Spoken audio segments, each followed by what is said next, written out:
Merci pour votre présence pour cette conférence de presse de présentation de nos candidats aux élections législatives qui vont arriver assez rapidement après les élections présidentielles, puisque les 12 et 19 juin, les Français vont réélire leurs députés, leurs 577 députés, et nous l'espérons, après une victoire de Marine Le Pen, donneront à la France une majorité présidentielle nouvelle, avec des femmes nouvelles, des hommes nouveaux, qui permettront de proposer des lois et de voter les lois qui seront de l'inspiration du programme présidentiel de Marine Le Pen. Quel programme est résumé dans les 22 mesures, dans ce tract que nous distribuons depuis février. Avec des femmes, des hommes et des lois. L'inspiration. Ça va. Westmans, oui. Nous aurons naturellement, comme la loi, j'allais dire, nous y oblige, mais pas tout à fait, la parité. On n'est pas tout à fait obligé d'avoir la parité, finalement. On pourrait choisir de ne pas avoir la parité et de faire, comme l'ont fait les Républicains il y a 5 ans, des pénalités financières. Eh bien, nous, non, nous respectons la loi. Et nous faisons donc, dans chaque département français, une parité exacte entre femmes et hommes. C'est-à-dire qu'en Loire-Atlantique, nous aurons, comme aux élections de 2017, comme aux élections de 2012, je pense qu'en 2007, ça devait être pareil aussi, 5 femmes candidates titulaires et 5 hommes. Avec une moyenne d'âge pour les titulaires de 42 ans. Pour revenir dans le détail des circonscriptions, et les candidats titulaires et suppléants naturellement se présenteront à vous d'ici quelques instants. Dans la première circonscription, c'est-à-dire en gros Orvault, Sautron, partie de Nantes-Nord, nous aurons comme candidat titulaire Dylan Harel. Monsieur Harel est âgé de 25 ans, il est agent administratif dans la fonction publique territoriale et il était notre candidat à l'élection départementale dans le canton de Nord-sur-Erdre l'an dernier, où il a rassemblé, je crois, environ 14% des suffrages exprimés. Son suppléant est Jérémy Fournier, 23 ans, agent d'accueil. Dans la deuxième circonscription, notre candidat titulaire est Nicolas Gasnier, que je laisse se présenter. 49 ans, je me suis présenté avec Éléonore Revel aux élections départementales l'année dernière. Je serai donc présent cette fois-ci sur la deuxième circonscription de Nantes. Voilà. Cette circonscription, c'est Nantes Centre. C'est vraiment l'hypercentre nantais. D'accord. Et nous ne comptons pas, au prétexte que c'est l'hypercentre nantais, au prétexte que nous avons quelque chose que juger difficile, ne pas y être, y mettre un prête-nom. Non, nous y mettons un militant impliqué, représentatif de cette nouvelle équipe départementale que nous avons mis en place depuis octobre dernier, qui était déjà impliqué aux élections départementales l'an dernier, où il a réalisé en binôme 11% des suffrages exprimés, qui était précédemment déjà impliqué dans la campagne municipale nantaise. C'est-à-dire que nous implantons des militants où ils vivent, où ils résident, où ils travaillent. Et nous avons vocation à travailler Nantes autant que les autres territoires départementaux, sans considérer que, parce que c'est la métropole un peu plus rétive à nos idées, il faudrait ne pas y être présent ou considérer que ce n'est pas important. Nous avons vraiment cette ambition d'être présents de manière assez égalitaire partout en Loire-Atlantique. C'est une nouveauté. C'est une... Par rapport à 2017. Dans la mesure où cela n'a jamais vraiment été fait, c'est une nouveauté. Mais moi j'ai cette obsession, je crois vous l'avoir mis d'ailleurs, je sais qui j'ai dit ça, de ne plus faire que les choses à Saint-Nazaire, et de ne plus faire une fois par an une réunion à Nantes comme ça pour la forme. Et vraiment d'avoir cet ancrage territorial qui ensuite, déjà c'est ce qu'il faut faire, mais qui ensuite nous servira sur le très long terme aux élections municipales, avant cela aux élections sénatoriales qui sont des élections de grands électeurs, et tout simplement, si un parti politique a fonction à diriger un pays, comment pourrait-il ne pas être présent dans d'immenses territoires, dans un département comme la Loire-Atlantique, qui n'est pas que Nantes, qui n'est pas que Saint-Nazaire. C'est l'ambition que portera M. Gasnier dans la deuxième circonscription de la Loire-Atlantique. Sa suppléante est donc Sophie Dupal. Alors, Sophie Duval, 48 ans, je suis de Rosé. Je ne sais pas ce que vous voulez savoir. De Rosé? Rosé, oui, pour l'instant. D'accord. Dans la troisième circonscription, notre candidate titulaire est Véronique Jarry, 61 ans, conductrice de transport public. Et son suppléant ici présent est Enzo Guilleneuf. Je vous laisse se présenter. Donc ça, c'est Saint-Nazaire, hein? Troisième circonscription, c'est de Cordemais à Saint-Hernin. Cordemais, ah oui, ok. Nord-Ouest, Saint... Ok. Kenzo. Je m'appelle Enzo Guilleneuf, j'ai 23 ans et j'habite à Saint-Nazaire. Et Enzo est manutentionnaire. Une formation de pisciculture également. J'ai une formation pisciculture à la base. C'est ça. Jeune travailleur qui a cumulé donc, un emploi dans la pisciculture et la manutention. Quatrième circonscription, notre titulaire est Gaël Pinault, 47 ans, agent d'assurance, qui était déjà notre candidate à l'élection départementale 2015 dans le canton de Machecoul, qui n'était donc pas encore Machecoul-Saint-Même à l'époque, c'était avant le regroupement de communes, et nous avions fait un bon score, je crois de l'ordre de 21% de suffrage. En 2015? En 2015, oui. Il y avait une législative? Une élection départementale. Départementale, cantonale, pardon. Et son suppléant donc, est Joël Cotreau. Je laisse se présenter.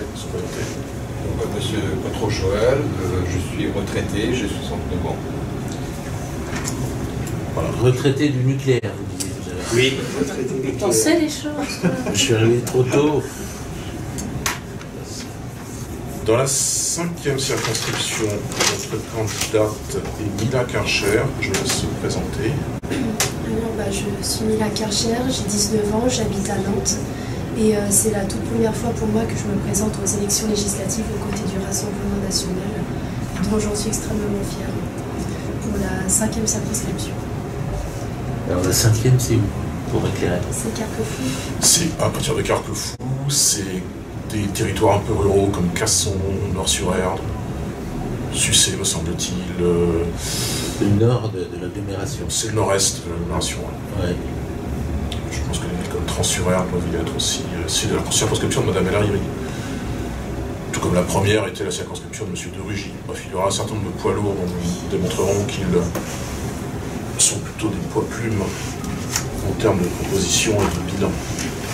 Et donc Mila, qui est une adhérente très récente, puisqu'elle nous a rejoint en février dernier, portera nos couleurs, et ce sera sans doute l'une des plus jeunes candidates de cette élection. Son suppléant est Brian Pecker, 20 ans, étudiant en sciences politiques, qui est le responsable des adhésions au Rassemblement national de la Loire-Atlantique. C'est un jeune homme brillant qui fait en ce moment un stage au Parlement européen, qui a sans doute vocation à travailler avec nos équipes. Qui a sans doute vocation à travailler avec nos équipes parlementaires au niveau du Parlement européen.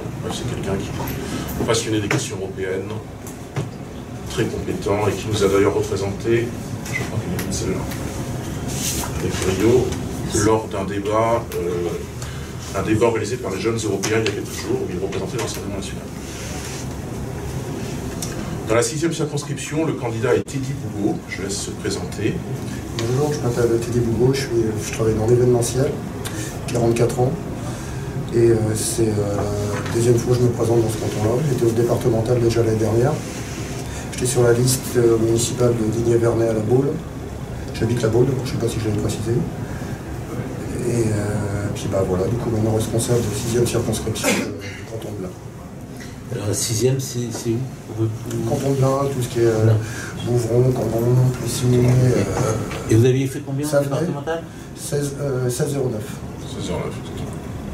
Avec un taux d'absentéisme de 65% pratiquement. Cette circonscription est très importante pour nous. Déjà, nous y faisons en général nos meilleurs scores. Ou nos deuxièmes meilleurs scores, c'est pas clair. J'ai l'impression que c'est le Pays de Ré maintenant qui nous donne nos plus forts scores, mais ce vaste territoire, qui n'est pas que le Castelbriantais, qui est aussi effectivement Blain, Guéné, Penfaux, des territoires comme ça, tout ce qui est je dirais finalement C'est pas tout à fait le nord-est du département, parce que ça va très au centre du département. Et la zone du département la plus rurale, la plus éloignée, donc pas forcément la plus éloignée de l'influence politique de la métropole de Nantes, mais c'est la zone du département où il y a le moins de services publics, où les guichets ferroviaires ferment, où les agences postales ferment ou se reconvertissent en simple point de dépôt pour du courrier. C'est une zone de périurbanisation, c'est vraiment la France périphérique en Loire-Atlantique. Et c'est donc une des zones où traditionnellement nous faisons les plus forts scores, parce qu'il y a certainement un sentiment d'abandon des habitants qui ne sentent pas les politiques publiques décidées depuis Paris ou depuis Nantes venir jusqu'à eux, qui se sentent un peu abandonnés. On faisait la campagne avec TED l'an dernier à Saint-Omer-de-Blain par exemple. À Saint-Omer-de-Blain, impossible de capter son téléphone portable. Mais c'est aussi un territoire bizarrement où quand il y a des élections départementales, il n'y a pas de macronistes qui se présentent. Il n'y a pas de candidat de la REM. Peut-être que ceci explique cela. Peut-être que dans ce type de territoires ruraux, un peu délaissés, la majorité présidentielle ne se sent pas vraiment à sa place. Et les forts scores du Rassemblement national, 16% aux élections départementales, rappelé TED, dans le canton de Blain, 13% dans le canton de Châteaubriand l'an dernier, sont plutôt de bon augure. Et nous avons vocation seulement à nous présenter à cette élection législative et puis un peu plus tard nous implanter dans cette circonscription. D'abord, c'est la plus grande circonscription de France, au niveau superficie. C'est ça? Exactement.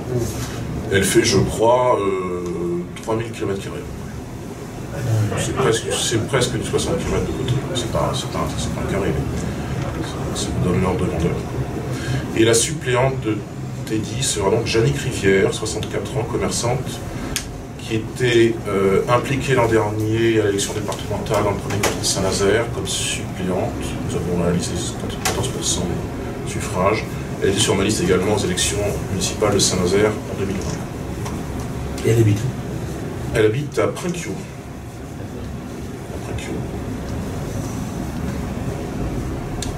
Dans la 7e circonscription, donc votre candidate est Laurence Lepage, que je laisse se présenter. Je suis Laurence Lepage, j'ai 47 ans, 48 cette année. Je suis infirmière en psychiatrie depuis un peu moins de 30 ans. Voilà. J'habite Saint-Nazaire et je vais être sur la 7e circonscription, ce qui est la Baule, Guérande. Il y a quoi, la Chapelle des Marais, et puis mon château, c'est ça, petit? Et le Croisic. Le Croisic, château. c'est ça. Donc c'est une petite circonscription là du coup. Eh bien, je commence en politique, donc c'est très bien. Ça fait 2 ans que je suis aux côtés de Gauthier pour apprendre tout ça, donc je l'assiste plus ou moins. Voilà. J'avance dans mon parcours politique. J'ai déjà été dans l'équipe de son prédécesseur pendant 1 an, mais je ne m'y retrouvais pas. Je m'y retrouve beaucoup plus auprès des ébauchés. Circonscription un peu étrange, très rurale, très urbaine autour de la Baule, avec épargniché un petit peu, avec des enjeux patrimoniaux forts, qui ne sont pas des enjeux touristiques.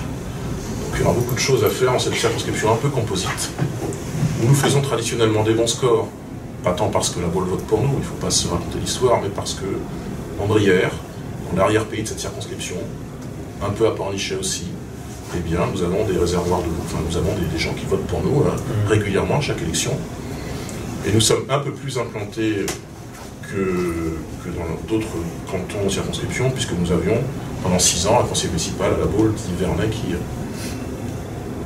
a fait un travail d'opposant constructif. Ce n'était pas la majorité de M. Louvrier, c'est celle de M. Météro, mais nous avons, je dirais, un petit bilan dans cette circonscription. Donc Laurence nous représentera à l'élection législative, avec comme suppléant Franck Rio, 54 ans, conducteur de transport public et responsable pour le RN de cette circonscription.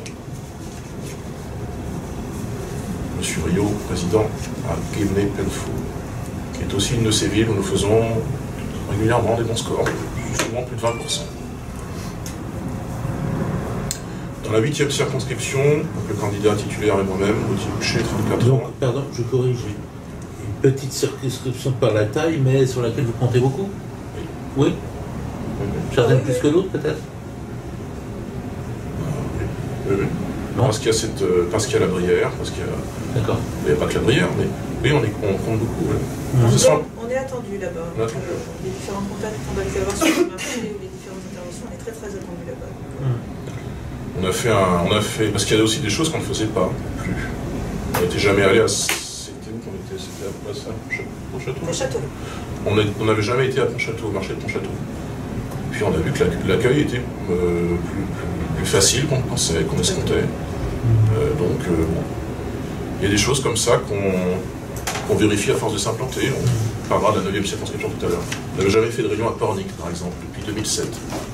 Puis on a fait une petite réunion de section le mois dernier, et ça a permis d'avoir des contacts, quelques adhésions, et puis des gens qui ont envie de s'investir dans la vie politique locale. Dans la 8e circonscription, donc le candidat sera moi-même, Gauthier Boucher, 34 ans, conseiller régional. J'étais déjà candidat en 2017, où j'avais rassemblé 9% des suffrages. Et ma suppléante sera Anne Trividic, 64 ans, fabricante de bijoux retraitée. Anne était notre candidate titulaire à l'élection départementale dans le premier canton de Saint-Nazaire. Nous avons rassemblé 14%. Elle était déjà aussi sur la liste municipale un an auparavant. C'est une militante investie du centre-ville de Saint-Nazaire, avec laquelle nous avons l'habitude de militer. Eh bien, donc c'est le 8e, c'est Saint-Nazaire. Hein. C'est Saint-Nazaire, et Trignac, et Montoire, et Donge, et Cambon, et Lavaux, Trinquio, Quilly, Savenay. Et à Cambon d'ailleurs, nous aurons naturellement le sujet de l'usine Candia, groupe Sodial, où sont annoncés 130 licenciements à horizon 2023. Ce sera naturellement un des grands sujets de notre campagne, qui ne sera donc pas qu'une campagne nazérienne. Dans la 9e circonscription, le titulaire est Bastien Maltinet, que je laisse se présenter. Bonjour, je m'appelle Bastien Maltinet, j'ai 21 ans. Je suis actuellement en alternance dans un établissement bancaire. Je fais une licence professionnelle banque-assurance avec l'IAE de Nantes. Donc ça, c'est mon parcours professionnel. Mon parcours politique, j'ai adhéré au Rassemblement national qui, à l'époque, était le Front national à mes 14 ans. J'avais 13 ans, mais presque 14 ans.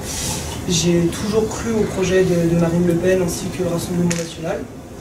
J'ai été candidat l'année dernière au départemental sur le canton de Machecoul avec Emma Minot, qui est la secrétaire nationale des jeunes, déléguée nationale des jeunes avec Marine, notre mouvement pour les jeunes. Nous avions recueilli 18%, l'un des meilleurs scores du département. Le meilleur score. Et je serai candidat sur la 9e circonscription et mon objectif, ça sera de faire briller le Pays de Ré, car j'y crois beaucoup. Pour revenir à la 9e circonscription, 37 communes effectivement comme l'a soulevé Bastien, dont certaines communes tout de même nous faisons des scores à plus de 35, plus de 40%, des villes comme Chauvet. Depuis 4 ou 5 présidentielles, nous avons vraiment là une zone de force. Les communes, nous avons vocation à nous implanter durablement. Et c'est aussi, vous le savez, depuis 2017, ce n'était pas le cas en 2012, la circonscription, nous faisons plus de voix aux élections législatives. J'ai les scores Gauthier. En 2017, pour le second tour de la présidentielle, j'ai regardé un petit peu les scores depuis 2002, et en 2017, au second tour de l'élection présidentielle, Marine Le Pen a réussi à convaincre plus de 25 000 personnes sur la 9e circonscription. Ce qui représente en pourcentage, combien? J'ai pas le pourcentage. Ok. J'ai les voix, mais j'ai pas encore tout calculé. Vous voyez l'ordre de grandeur, 25 000 sur une circonscription qui doit faire 120 000 à peu près. Ouais, 110 000. 110 000 avec hélas 50% d'abstention. Pas dans la présidentielle. Oui, la présidentielle. Il va y avoir 65 000 votants peut-être. 25 000 sur 65 000. 40% quoi. Plus que 30%. On doit être sur un peu en dessous de 40 je pense. C'est-à-dire au-dessus de la moyenne nationale, qui était de 34. Et dans la 10e circonscription, notre candidate titulaire est Geneviève Banvart, 72 ans, retraitée, qui était déjà candidate à l'élection départementale l'an dernier. Et son suppléant ici présent est William Gémy, que je laisse se présenter. Bonjour à tous, William Gémy, salarié dans le privé, 20 ans. Et je suis adhérent et militant au Rassemblement national depuis un peu plus d'un an maintenant. William est un adhérent assez récent, comme le sont d'ailleurs une partie des candidats et suppléants. Et donc voilà la liste des 10 candidats titulaires et suppléants aux élections législatives. Si vous avez des questions. Je remarque pas mal de candidats assez jeunes. 42 ans de moyenne âge. D'accord. Pour les titulaires. Par rapport à votre préambule tout à l'heure, vous parliez d'alliance éventuellement avec... Ah, c'est plutôt vous qui en parliez. Non, vous en avez parlé. Vous en avez parlé, oui, j'en avais parlé avant, mais avec les alliés du RN, c'est-à-dire la droite populaire de Mariani. Oui, oui, oui. Il y a d'autres alliés. Alors il y a aussi, j'aurais dû en parler d'ailleurs, j'aurais dû en parler, l'Avenir français, qui est donc représenté par Jean-René Barguin, qui ne sera pas candidat, mais qui nous aidera pour cette campagne législative, comme il nous a aidé d'ailleurs pour la campagne présidentielle. Monsieur Barguin vous savez qu'il était passé chez Monsieur Zemmour pendant 3 mois, il est revenu à la même maison. Et il est maintenant membre invité de notre bureau départemental, et nous préparons avec lui les échéances. Je l'ai vu l'autre jour pour préparer mon débat sur France 3, par exemple, et il m'a, je peux dire, formé sur les questions énergétiques, donc il est un des spécialistes, un des grands spécialistes. Vous savez, le grand spécialiste de ce projet qui s'appelle Astrid, de retraitement des déchets nucléaires, dont nous contestons qu'il ait été abandonné. Et M. Barguin donc, nous aidera pour cette campagne législative, nous en tant que candidat, mais en tant que soutien actif et militant actif dans sa commune de Sautron notamment. Est-ce qu'il y a d'autres, notamment qui sont au premier tour aujourd'hui aux élections, qui ont vocation à l'avenir à s'allier à vous? S'allier, je ne sais pas, mais nous savons. Est-ce qu'il peut y avoir des discussions, je pense, à Reconquête? Nous savons, oui, c'est ça. Nous savons lire la liste des candidats. Nous avons vu qu'il y a un candidat qui s'appelle Éric Zemmour et un autre qui s'appelle Nicolas Dupont-Aignan. Voilà. Qui chacun présenteront, je le crois, des candidats aux élections législatives. Et je pense qu'ils le feront de manière autonome. D'accord. Okay. Je pense que c'est très vraisemblable. Dans le cas de M. Dupont-Aignan, dans les circonscriptions où M. Dupont-Aignan ne sera pas présent, ses électeurs auront naturellement vocation à voter pour le Rassemblement national, qui est tout de même l'option politique la plus proche de leurs idées. J'entretiens d'ailleurs des relations avec la France. Je ne dis pas qu'il y aura alliance, mais en tout cas, je pense que dans certaines circonscriptions, s'il n'est pas présent, ses électeurs auront vocation à affirmer un vote utile qui est celui du RN.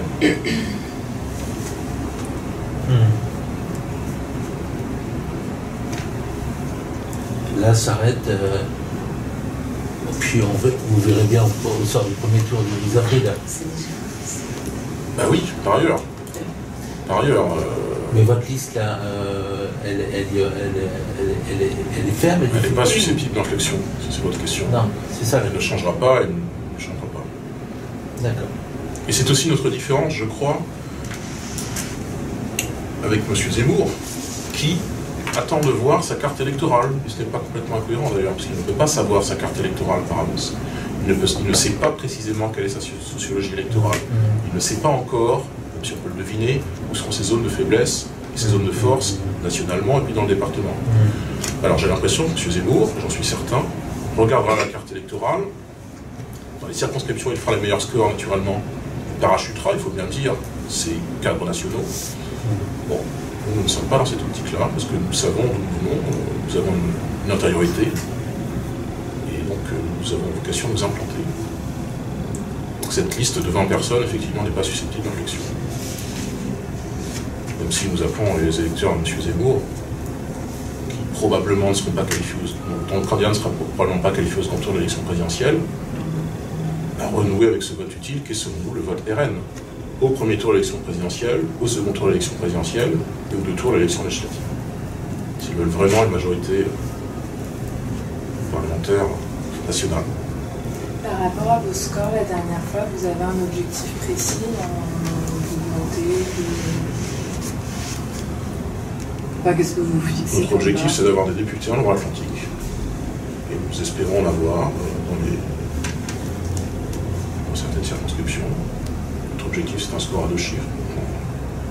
Notre objectif national, dont auquel sera largement corrélé les élections législatives, c'est bien sûr l'élection présidentielle à court terme. Vous comprenez bien que s'il y a victoire de Marine Le Pen, il y aura presque mécaniquement une confirmation de l'élection législative. Normalement, les électeurs ne vont pas se déjuger en votant pour une autre majorité à l'élection législative un mois après. Tout dépendra de la présidentielle, qui encore une fois, dans la Ve République, est l'élection entre toutes.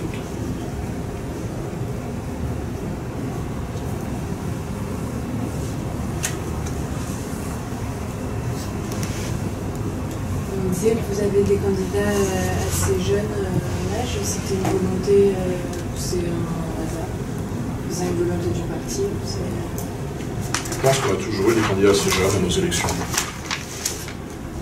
On a eu plusieurs fois des candidats, on a eu l'an dernier au départemental un candidat qui avait 18 ans par exemple. 18 ans, 19 ans, 21 ans, c'est un peu pareil. On a beaucoup de jeunes gens qui veulent s'investir en politique aux côtés de Marine Le Pen parce qu'ils perçoivent, je le crois, que Marine Le Pen est la candidate de la jeunesse. Peut-être. Oui, je confirme, je suis d'accord avec ce que tu dis de toute façon, mais oui, en engagement pour Marine Le Pen, je pense que c'est la candidate de la jeunesse et c'est la seule qui permet aux jeunes de pouvoir avoir une situation stable. Ça commence aussi par le fait de faire de la méritocratie. Faire de la méritocratie à récompenser ceux qui travaillent et qui étudient et de ne pas être toujours par rapport à d'autres candidats dans une logique d'assistanat en pensant qu'on peut vivre correctement avec des aides sociales, alors qu'avec des aides qui sont basées sur les études, on peut réellement récompenser les jeunes par la méritocratie et non l'assistanat. Et donc nous avons des mesures très différentes de ce qui est proposé. Les histoires de revenus de base, de revenus universels, ce n'est pas trop notre affaire, c'est plutôt les affaires de la gauche. Et nous disons en revanche, par exemple, exonération d'impôts pour les jeunes de moins de 30 ans, nous disons création de 100 000 logements étudiants, nous disons gratuité des transports publics les samedis et dimanches, notamment dans les grandes villes où les étudiants ont besoin de se déplacer. Ce sont des mesures que nous sommes plutôt les seuls à proposer, alors que la gauche est plutôt dans une forme de, vis-à-vis de la jeunesse, la considère comme une clientèle électorale un peu captive. Et donc va dans les mesures assez démagogiques qui, comme Bastien l'a soulevé, sont plutôt des mesures d'assistanat, qui ne sont pas les nôtres. Et d'autres. Utopistes. Utopistes, mais qui relèvent de l'utopie. Qui sont infinançables. Pas finançables, pas crédibles. Donc c'est pas notre manière de faire. Tout est chiffré, le projet présidentiel. Ouais. Il était chiffré il y a une semaine de ça, je crois. Il y a une conférence de presse nationale sur ce sujet. Je ne suis pas assez en tête. Je crois que Marine Le Pen a fait une conférence de presse avec Jean-Philippe Tanguy sur ce sujet. La plupart des projets étaient très très coûteux. Des projets de Marine Le Pen. Quoi qu'il en coûte à générer une abondance de dépenses de la part de tous les candidats. Le quoi qu'il en coûte, c'est Emmanuel Macron. Mais nous sommes pour des diminutions de certains impôts quand c'est nécessaire, et puis des économies dans d'autres secteurs, fraude sociale, immigration, contribution excessive sans doute à au budget de fonctionnement de l'Union européenne. Voilà. Ces choses-là s'équilibrent.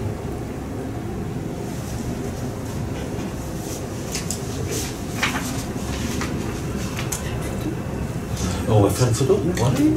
Et oui, comme le soulève Nicolas, 700 milliards de dettes. En 5 ans, le bilan tout de même d'Emmanuel Macron, je disais le bilan tout de même en 5 ans d'Emmanuel Macron, c'est 700 milliards, plus de 700 milliards de dettes supplémentaires. Il faut se rappeler qu'en 2017, la France avait 2200 milliards de dettes, dont un tiers de la dette existante supplémentaire en 5 ans.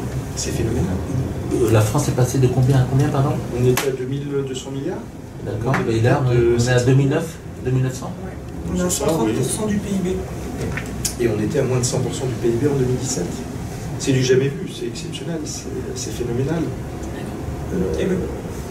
Si notre jeunesse s'investit aujourd'hui, c'est parce que c'est notre jeunesse qui paiera la dette. Aussi. Notre jeunesse, c'est l'avenir de la France. Je peux ajouter, Nicolas? Vas-y, bien sûr. Ce que je disais aussi, c'est par rapport à la dette. Enfin, la dette en France, elle explose d'année en année. Et ce qui est aussi très dangereux, c'est que notre dette française, elle n'est même plus détenue par les Français ou l'Union européenne, elle est détenue de plus en plus par ce qu'on appelle des résidents non étrangers. Donc c'est des pays comme le Japon, comme d'autres. Et la dette française, elle appartient maintenant à 50% des États étrangers. On a dépassé là, actuellement la barre des 50%. Donc quand on se dit qu'on est endetté à 130%, ça veut dire qu'on doit plus de 50% de cette dette à des pays étrangers. Et si les affaires marchent, vous allez refaire en termes de voies. Est-ce que vous avez prévu d'investir dans des locaux en Loire-Atlantique? Parce que pour l'instant, vous êtes privé d'une permanence en Loire-Atlantique. Je sais que c'est une marotte. Une marotte des journalistes. Hein. Mais j'ai l'impression quand même. Moi, je regrette qu'il n'y ait pas de permanence. Mais une permanence, c'est un coût. Je crois que la permanence qu'on avait, on a payé de l'ordre d'un peu plus de 1000 € par mois. Ce qui est assez considérable pour nos finances. Avoir une permanence, ça ne doit pas être une excuse au fait de ne pas s'implanter, de ne pas faire des réunions publiques locales. Voilà. Nous n'avons pas de permanence, mais nous sommes proactifs finalement dans notre manière de militer, de s'implanter, puisque cette permanence que nous n'avons pas, nous la remplaçons par des réunions que nous faisons à l'échelle des circonscriptions et de certaines communes, que nous ne faisions plus avant. Puisqu'encore une fois, avant, nous favorisions, c'était bien malheureux, que Saint-Nazaire et que dans de temps en temps. Voilà, nous fonctionnons sans permanence temporairement, mais ça ne nous empêche pas d'agir en politique. Finalement, le Parti Socialiste a une permanence à Nantes, qui est assez jolie. Et combien va-t-il faire de voix dans une semaine? Le Parti Socialiste, c'est assez... Moi, ça m'a sidéré, j'étais au débat Télé-Nantia. Le Parti Socialiste n'était pas invité au débat Télé-Nantia. En même temps, comment ne pas le comprendre, puisque ce parti socialiste, même s'il gère la ville de Nantes, même s'il gère le conseil départemental, n'est plus représenté au niveau national, et pratiquement plus au niveau départemental. Alors Télé-Nantes s'ajuste, et Télé-Nantes a bien agi. Moi je ne suis pas sûr qu'avoir une belle permanence, une belle vitrine, si on n'est pas implanté dans le pays réel, ce soit vraiment quelque chose d'efficace. Nous n'avons pas de permanence parce que nous sommes économes de nos deniers, mais nous avons des militants qui sont investis sur les marchés et qui ont vraiment cette vocation, ce sacerdoce de vouloir être demain ces élus locaux, ces députés, donc ces législateurs qui bien changeront la France en mieux. Et le Parti Socialiste et les Républicains, c'est un peu pareil, sont devenus de grands notables avec des belles permanences, mais qui ne représentent plus tellement le peuple qu'ils sont censés défendre. Je peux vous dire. On est vraiment dans un esprit d'économie aussi. Là, on est plusieurs nouveaux, entre guillemets, à être candidats. Gauthier nous a formés, nous a expliqué un peu les tenants et les aboutissants. Moi, je parle pour moi en tout cas, je pense que mes collègues, c'est pareil. On est vraiment dans un souci d'économie. Chaque denier dépensé sera dépensé utilement. L'apparat, tout ça, non. Je préfère être sur les marchés, le matin, régulièrement, rencontrer des gens, discuter avec eux, les écouter, parce que le besoin qu'ils ont de se confier, enfin, que ce soit sur de la politique ou même des choses un peu plus personnelles, est vraiment énorme. Je préfère ça que d'avoir un beau bureau avec un beau PC et faire politique. C'est pas notre esprit. Chacun fait ça de chez lui. Il y a un gros avantage à ne pas avoir de permanence. Il y a un gros avantage, c'est que nous sommes obligés d'aller sur le terrain à la rencontre de nos électeurs. Ce que ne font pas ceux qui ont une permanence. C'est-à-dire que les habitants de Sucé-sur-Erne, s'ils veulent venir à la permanence socialiste, doivent se déplacer. Mais tout le monde ne peut pas se déplacer. Tout le monde n'a pas non plus les moyens. Aujourd'hui, le carburant est hors de prix. Je suis allé à la rencontre de nos électeurs, mais aussi de la population. Alors effectivement, à Sucé-sur-Erne, très peu de politiques vont là-bas à la rencontre de notre ruralité, du pays, nos habitants. Un habitant de Guémené-Pafo, de Sucé, de Rouen, de Vue, de Chauvet, ne vaut pas moins qu'un habitant de Nantes-Centre. Non, puis, enfin, à l'heure actuelle, on est moderne, on a Internet, on a les communications, on a WhatsApp, on a tous ces trucs-là. Enfin, on n'a pas besoin réellement d'avoir un bureau. Enfin, on est hyper interactifs, tous ensemble, on se connaît tous, on discute les uns avec les autres, on réagit très vite, il faut aller à tel endroit, on y va. Enfin, on est.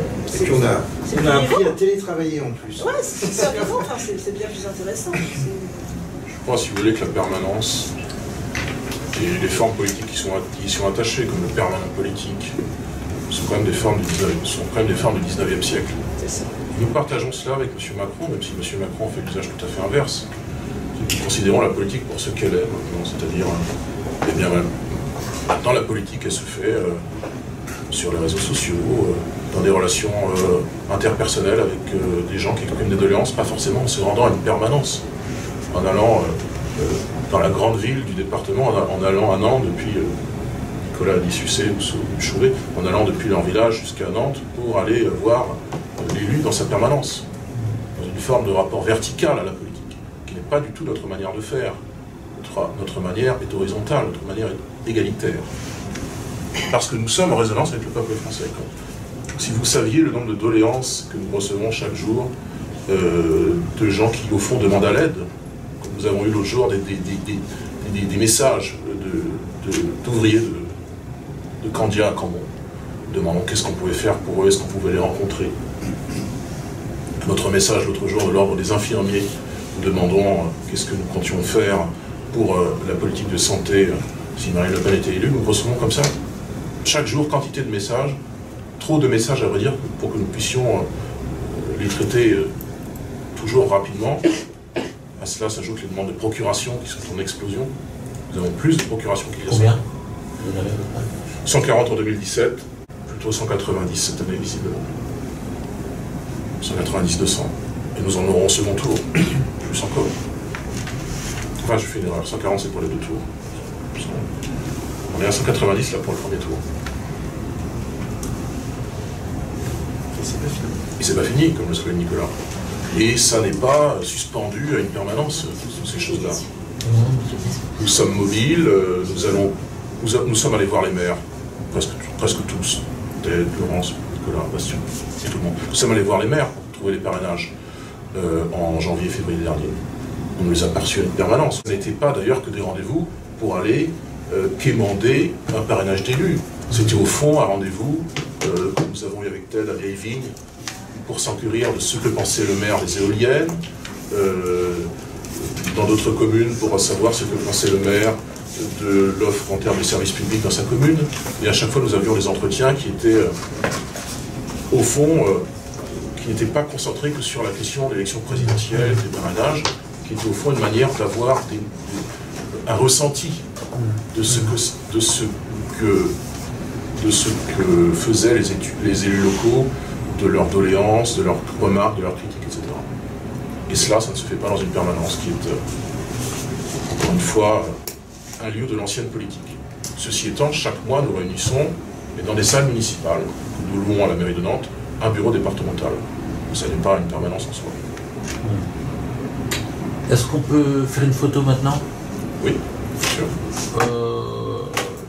Là, il fait presque nuit, non? On va rester à l'intérieur, non? Oui. Je fais pas de photo. C'est pas de photo. Debout, Oui, debout, bien sûr. Merci.